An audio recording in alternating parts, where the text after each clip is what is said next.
ዛሬውኑ እነኚህን ስህተቶች መስራት ማቆም አለባችሁ። አሁን የምነግራችሁን 5 ስህተቶች መስራት ካቆማችሁ ቻናላችሁ ያድጋል። ነገር ግን እነዚህን መስራት ከቀጠላችሁ ደግሞ ቻናላችሁ በየቀኑ እየሞተ ይሄዳል። የፈለገ ያክል ብትለፉና ብትሰሩ ምንም ለውጥ አያመጣም ዩቲዩብ ቻናላችሁ። ይህ ቪዲዮ የሚመለከተው ዩቲዩብ ላይ ለሚሰሩ ወይም ለመስራት ያሰቡ ብቻ ነው የሚመለከተው። ዛሬ የምናየው በደንብ እና በዝርዝር የምንመለከተው ዩቲዩብ ላይ ምንድነው መስራት የሌለብን ትልቁ ስህተት ምንድነው መስራት የሌለብን ነገር ነው ማለት ነው ዛሬ የምንመለከተው። አብራችሁን ቆዩ። በጣም አሪፍ ነገሮችን ይዤላችሁ የመጣሁት። ቻናሉን ሰብስክራይብ አድርጉ፣ ቁም ነገር የሚመቻችሁ ከሆነ ማለት ነው። እሺ ወደ ቀዳሚና ወደ መጀመሪያ ጉዳይ ስናልፍ አብዛኛው ሰው የሚሳሳተው ስህተት እጅግ በጣም ትልቁ ስህተት የሌላን ሰው ቪዲዮ መጠቀም ነው። አንደኛው ቪዲዮ ወይም የሌላ ሰው ኮንተንት መጠቀም የትልቁ ስህተት ነው። ምክንያቱም በዩቲዩብ በራሱ ዳውንሎድ አድርገን መልቀቅ እንችላለን፣ ወይም ከተለያዩ ሶሻል ሚዲያ ላይ ዳውንሎድ አድርገን ሴቭ አድርገን በቻናላችን ላይ መልቀቅ ሊሆን ይችላል። ይህ ትልቅ ስህተት ነው። ምክንያቱም የኛ ቻናል ላይ ስንለቀው ቻናላችን አያድግልንም። ዩቲዩብ ራሱ ኮፒራይት እንደሆነ ያውቃል ማለት ነው። እሱ ብቻ ሳይሆን የኛ ቻናልም ዩቲዩብ ቫይራል ያወጣልንም ይዝብናል ማለት ነው ቪዲዮዎችን።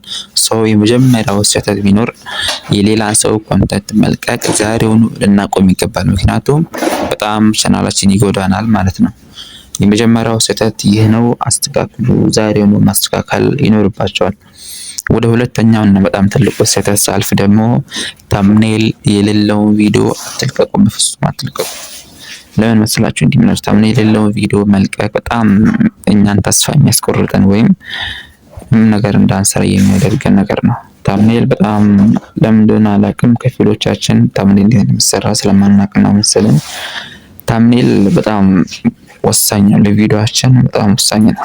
ታምኔል እና ዲስክሪፕሽን የሚባለው ነገር በጣም ወሳኝ ነው። ለምን መሰላችሁ? ይሄን ቪዲዮ የምትመለከቱ ሰዎች አሁን ታምኔል አይታችሁ ነው የገባችሁት። ስለዚህ ታምኔል በጣም ወሳኝ ነው፣ መምረጥ አለብን። የምንጠቀመውን ታምኔል በጣም ከቪዲዮአችን ጋር የሚሄድ መሆን አለበት።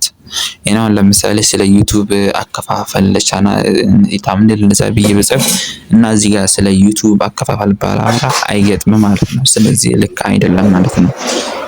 ይሄንን ልናስተካክል ይገባል ማለት ነው። ወደ ሁለተኛው ትልቁ ስህተት ይሄንን ማለት ነው፣ ታምኔል ልናስተካክል ይገባል ማለት ነው።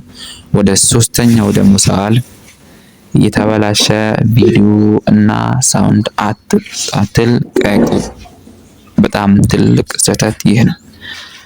የተበላሸ ቪዲዮ መልቀቅ በጣም ነው የሚለን። የተበላሸ ቪዲዮ ከምንለቅ የተበላሸ ሳውንድ ራሱ መልቀቅ ይብሳል። ምክንያቱም ለማሰላችሁ ለምሳሌ አሁን የተበላሸ ሳውንድ በጣም ጥራት ስለሌለው ነው ይሄን ስልክ የምጠቀመው ማለት ነው። ስለዚህ እናንተም ማይክ ቢኖራችሁ ማይክ መጠቀም ትችላላችሁ፣ ባይኖራችሁም ግን በስልክ እንዲህ መጠቀም ትችላላችሁ ማለት ነው። ቪዲዮአችሁ በቻላችሁ አቅም ጥራት ሊኖረው ይገባል፣ ኳሊቲ ሊኖረው ይገባል ቪዲዮአችሁ። ምክንያቱም እናንተ ቪዲዮ ኳሊቲ ከሌለው ሰው እናንተ ቪዲዮ ላይ አይቆይም ማለት ነው። ስለዚህ ሳውንድም እንደዛው ነው። ጭራሽ ከቪዲዮ ሳውንድ ይብሳል። ምክንያቱም ሰዎች የሚያዩት ነገር እና የሚሰሙት ነገር አንድ መሆን አለባቸው። ምክንያቱም አሁን ሳውንድ የሌለው ቪዲዮ ሰዎች አንድም ደቂቃ ላይ መቆየት አይፈልጉም ቻናል ላይ ማለት ነው። ስለዚህ ይህንን ልናስተካክል ይገባል። ዛሬውኑ ታምኔል እና የተበላሸ ቪዲዮ መልቀቅ የለብንም።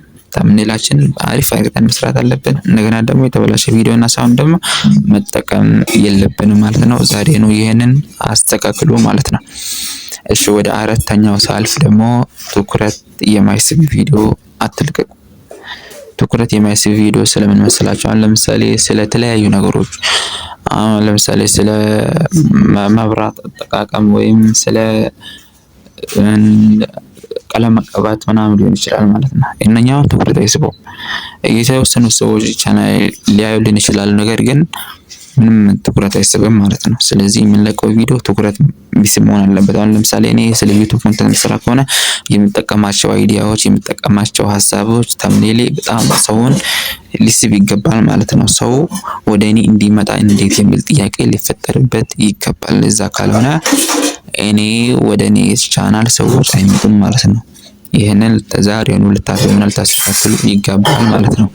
ወደ አምስተኛ ወደ መጨረሻና ትልቁ ስህተት የአብዛኛው ዩቲዩበር ስህተት ረጅም ኢንትሮ መጠቀም ነው። ይህ ትልቁ ስህተት ነው። ረጅም ኢንትሮ መጠቀም ቻናላችን ይጎዳዋል።